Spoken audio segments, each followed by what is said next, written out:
നമസ്കാരം. ഇന്നേക്ക് 17 വർഷം മുമ്പാണ് മാലേഗാവിൽ ഒരു സ്ഫോടനമുണ്ടായത്. മഹാരാഷ്ട്രയിലെ മാലേഗാവ് എന്ന് പറയുന്ന മുസ്ലിം ഭൂരിപക്ഷ പ്രദേശം, അതൊരു സെൻസിറ്റീവ് മേഖലയാണ്. അവിടെയാണ് ഒരു സ്ഫോടനം നടക്കുന്നത്. അതായത് ഒരു മോട്ടോർ ബൈക്കിൽ വെച്ചിരുന്ന സ്ഫോടക വസ്തു പൊട്ടിത്തെറിക്കുകയായിരുന്നു. ഈ സ്ഫോടനം നടക്കുന്നത് വരെ രാജ്യത്താകമാനം പല ഇടങ്ങളിലും പല സന്ദർഭങ്ങളിലും സ്ഫോടനങ്ങൾ നടന്നിട്ടുണ്ട്. കാരണം ഈ പാകിസ്ഥാൻ പിന്തുണ നൽകുന്ന ഭീകര സംഘടനകൾ, ലഷ്കർ ഇ തൊയ്ബ, അതുപോലെ തന്നെ ഹിസ്ബുൾ മുജാഹിദ്ദീൻ, ജെയ്ഷെ മുഹമ്മദ് തുടങ്ങിയ ഭീകര സംഘടനകൾ, അതോടൊപ്പം തന്നെ മറ്റ് സ്ലീപ്പർ സെല്ലുകൾ, ആഗോള ഭീകര സംഘടനകളുടെ സ്ലീപ്പർ സെല്ലുകൾ, ഇവരെല്ലാം തന്നെ രാജ്യത്താകമാനം പലതരത്തിലുള്ള സ്ഫോടനങ്ങൾ നടത്തുക, ആക്രമണങ്ങൾ നടത്തുക, ജനങ്ങൾ ഭീതിയിലായിരുന്ന ഒരു സമയത്താണ് മാലേഗാവ് സ്ഫോടനവും നടക്കുന്നത്. മാലേഗാവിന് മുമ്പ് വരെയുള്ള സ്ഫോടനങ്ങളിലെല്ലാം പ്രതിസ്ഥാനത്തുണ്ടായിരുന്നത് ഇസ്ലാമിക ഭീകര സംഘടനകളായിരുന്നു. എന്നാൽ ആ രാജ്യത്തിൻ്റെ ഒരു കൗണ്ടർ ടെററിസം ഹിസ്റ്ററിയിൽ തന്നെ ആദ്യമായിട്ടാണ് ഒരു വലത് പക്ഷ ഹിന്ദു സംഘടനയിലേക്ക് ആരോപണം നീളുന്നത്. അതൊരു പരിധിവരെ ഈ ഭരണകൂടം, അന്നത്തെ ഭരണകൂടം അങ്ങനെ ഒരു കേസ് ഫ്രെയിം ചെയ്തതാണ് എന്നൊരു ആരോപണമൊക്കെ അന്നുണ്ടായിരുന്നതാണ്.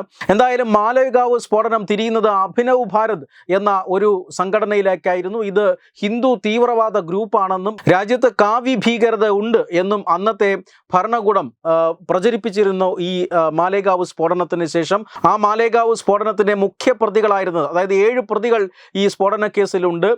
സ്വാതി പ്രഗ്യാ സിംഗ് ഠാക്കൂർ, സന്യാസിനിയായിരുന്ന പ്രഗ്യാ സിംഗ് ഠാക്കൂർ, അതോടൊപ്പം തന്നെ സൈന്യത്തിൽ മിലിറ്ററി ഇൻ്റലിജൻസിൽ സർവീസിലുണ്ടായിരുന്ന കേണൽ പുരോഹിത് എന്ന സൈനികൻ, അങ്ങനെ 2 പേരടക്കം, പ്രധാനപ്പെട്ട 2 പ്രതികളടക്കം 7 പ്രതികളാണ് ഈ സ്ഫോടന കേസിൽ ഉണ്ടായിരുന്നത്. അതായത് 2008 നടന്ന ഈ സംഭവം ആദ്യം അന്വേഷിക്കുന്നത് മഹാരാഷ്ട്ര ATS ആണ്.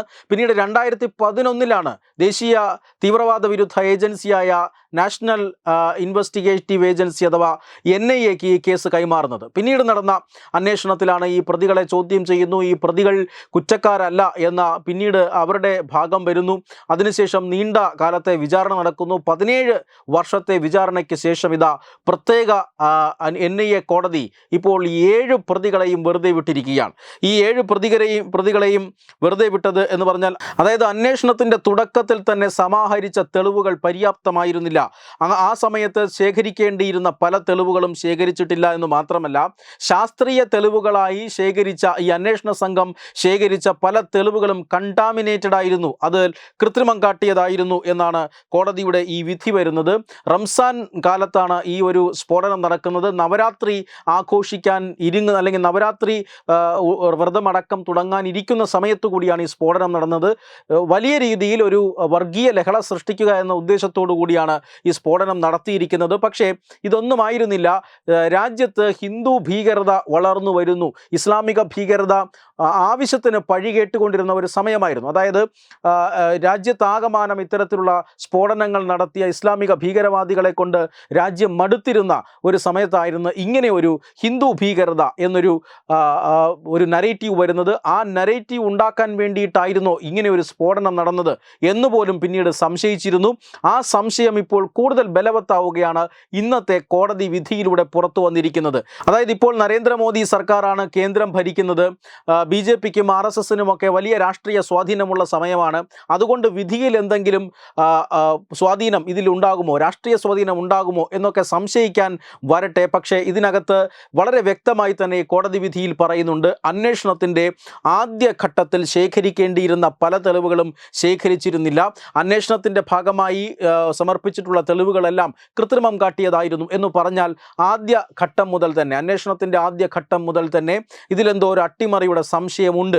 അതായത് ഹിന്ദു ഭീകരതയുണ്ട് എന്ന് വരുത്തി തീർക്കാനായി പ്രഗ്യാ സിംഗ് ഠാക്കൂർ എന്ന സന്യാസിനി, അതുപോലെ തന്നെ മിലിറ്ററി ഇൻ്റലിജൻസ് ഉദ്യോഗസ്ഥൻ എന്നിവരടക്കം 7 പേരെ പ്രതി ചേർത്തുകൊണ്ട് ഈ കേസ് എടുത്തിരിക്കുന്നത് ഇതൊരു ഫാബ്രിക്കേറ്റഡ് കേസാണ്. അതായത് ഇത് ബോധപൂർവം കെട്ടിച്ചമച്ച കേസാണ് എന്നൊരു ആരോപണം ഈ അടുത്ത കാലത്ത് ഉയർന്നിരുന്നു. ആ ആരോപണത്തെ ശരിവയ്ക്കുന്ന വിധിയാണ് ഇന്ന് ഉയർന്നു വന്നിരിക്കുന്നത്. അന്നത്തെ UPA സർക്കാരും അതുപോലെ തന്നെ മഹാരാഷ്ട്ര സർക്കാരും കോൺഗ്രസ് കോൺഗ്രസിൻ്റെ നേതൃത്വത്തിലുള്ള സർക്കാരും എല്ലാം അന്ന് പ്രചരിപ്പിക്കാൻ ശ്രമിച്ചത് RSS ഈ രാജ്യത്ത് കാവി ഭീകരത ഉയർത്തുകയാണ്, അവർ ഇത്തരത്തിലുള്ള ബോംബ് സ്ഫോടനങ്ങൾ നടത്താൻ ആരംഭിച്ചിരിക്കുന്നു, ഇങ്ങനെ ഒരു സന്ദേശം പൊതുവെ പൊതുജനങ്ങളുടെ ഇടയിൽ പ്രചരിപ്പിക്കുക എന്നൊരു ദൗത്യം അന്ന് അവർക്കുണ്ടായിരുന്നു. ആ രീതിയിലുള്ള പ്രചരണങ്ങളൊക്കെ അന്ന് അവർ നടത്തിയിരുന്നു. അതുകൊണ്ട് തന്നെ ഈ കേസ് കെട്ടിച്ചമത്തതാണ് എന്ന ആരോപണത്തിന് ശക്തിയുമുണ്ടായിരുന്നു. ഇന്നിതാ അത് വളരെയധികം ശരിയായിരുന്നു എന്ന് തോന്നിപ്പിക്കുന്ന കോടതി വിധിയാണ് വന്നിട്ടുള്ളത്. 17 വർഷം നീണ്ട വിചാരണയ്ക്കൊടുവിലാണ് ഈ പ്രതികൾ കുറ്റവിമുക്തരാക്കുന്നത് എന്നുള്ളതാണ്. രാജ്യം കേണ്ട ഏറ്റവും ദൈർഘ്യമേറിയ വിചാരണ കേസുകളിൽ ഒന്നായി മാറുകയാണ് ഈ മാലേഗാവ് സ്ഫോടനം. വീണ്ടും ചോദ്യങ്ങൾ ബാക്കിയാകുന്നു. അങ്ങനെയെങ്കിൽ മാലേഗാവിൽ സ്ഫോടനങ്ങൾ നടത്തിയതാര്? രണ്ട് സമുദായങ്ങളെ തമ്മിലടിപ്പിക്കാനും അന്ന് ഇസ്ലാമിക ഭീകരവാദികൾ രാജ്യത്താകമാനം നടത്തിയ ഭീകര പ്രവർത്തനങ്ങൾ, സ്ഫോടനങ്ങൾ, ഇതിനെയെല്ലാം വെള്ളപൂശാനും ഇസ്ലാമിക ഭീകരതയെ തന്നെ വെള്ളപൂശാനുമായി ഈ ഹിന്ദുത്വ ഭീകരത എന്നൊരാശയം ഉയർത്തിക്കൊണ്ടുവരാനായി ഇത്തരമൊരു സ്ഫോടനം നടത്തിയതാര്? ഇതിൻ്റെ പിന്നിലുള്ള യഥാർത്ഥ പ്രതികൾ ആര് എന്ന ചോദ്യം ഇപ്പോൾ വീണ്ടും ഉയരുകയാണ്. എന്തായാലും മുൻ BJP MP കൂടിയാണ് പ്രഗ്യാ സിംഗ് ഠാക്കൂറും കേണൽ പുരോഹിതൻ അടക്കം 7 പേരും കുറ്റവിമുക്തരാവുകയാണ്. Web desk Tatwamayi news. ഭാരതത്തിലെ അതിപ്രശസ്തമായ ക്ഷേത്രങ്ങളിലേക്ക് മലയാളം ന്യൂസ് നെറ്റ്വർക്ക് സംഘടിപ്പിക്കുന്ന ആധ്യാത്മിക യാത്രകൾ. പ്രമുഖ ട്രാവൽ ഏജൻസിയായ യാത്രാനന്ദയുമായി ചേർന്ന് മലയാളം ന്യൂസ് നെറ്റ്വർക്ക് ഒരുക്കുന്ന യാത്രയിൽ ചുരുങ്ങിയ നിരക്കിൽ നിങ്ങൾക്കും പങ്കാളികളാകാം. ഭാരതത്തിലെ പ്രമുഖ ശക്തിപീഠമായ അസമിലെ കാമാഖ്യ ക്ഷേത്രത്തിലേക്കാണ് ആദ്യ യാത്ര. കാമരൂപമെന്ന് കാളിദാസനും പ്രാഗ്ജ്യോതിഷപുരമെന്ന വ്യാസനും വിളിച്ച അതിമനോഹരമായ സംസ്ഥാനമാണ് അസം. സമമായി മറ്റൊന്നില്ല എന്നാണ് അസമിന്റെ അർത്ഥം.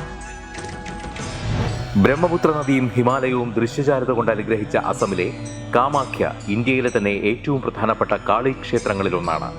കാമാഖ്യ ക്ഷേത്ര സന്ദർശനത്തിന് ശേഷം കിഴക്കിന്റെ സ്വിറ്റ്സർലാൻഡ് എന്നറിയപ്പെടുന്ന മേഘാലയയിലെ ഷില്ലോങ് നഗരവും ചിറാപുഞ്ചിയും അതിമനോഹരമായ മഴക്കാടുകളും ഹിമാലയൻ കാറ്റ് ചൂളം വിളിക്കുന്ന താഴ്വരകളും മേഘങ്ങളെ ഉമ്മവയ്ക്കുന്ന ചെറുകുന്നുകളും കണ്ണാടി പോലെ ജലമൊഴുകുന്ന ഉമയാങ് നദിയും സന്ദർശിക്കുന്നു.